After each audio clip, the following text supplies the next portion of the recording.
Hi friends, இன்னைக்கு sweet corn எப்படி செய்யறதுன்னு பார்க்கலாம். இட்லி போனில நம்ம ரெகுலரா இட்லிக்கு வைக்கிறலையே ஒரு டம்ளர் தண்ணி அந்த மாதிரி அடியில ஊத்திக்கோங்க.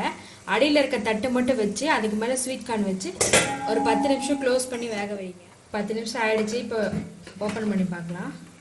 பாருங்க கார்ன் நல்லா வெந்திருக்கு. அடுப்பு ஆஃப் பண்ணிடுங்க. இப்போ இதை தனியா எடுங்க வெளியில. கார்ன் எடுத்து இந்த மேல இருக்க தோல் எல்லாம் எடுத்து வச்சிருங்க. இப்போ பட்டர் ஒரு ஸ்பூன் எடுத்துக்கோங்க. உப்பு மிளகாத்தூள் கலந்து ஒரு ஸ்பூன் எடுத்துக்கோங்க. லெமன் எடுத்து கட் பண்ணி வச்சுக்கோங்க. ஃபஸ்ட்டு நம்ம பட்டரை லெமன் தொட்டு நல்லா ஃபுல்லாக அப்ளை பண்ணுங்கள்.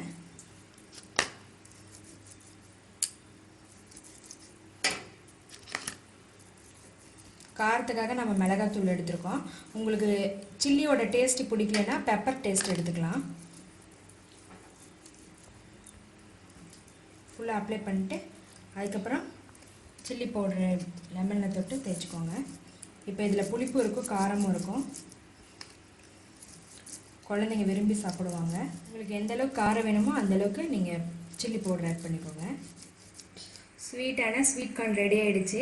நீங்களும் இதே மாதிரி வீட்டில் ட்ரை பண்ணி பாருங்கள். இந்த வீடியோவை உங்கள் ஃப்ரெண்ட்ஸுக்கு ஷேர் பண்ணுங்கள். பிடிச்சிருந்தா எங்கள் சேனலை சப்ஸ்கிரைப் பண்ணுங்கள். ஓகே, பாய்.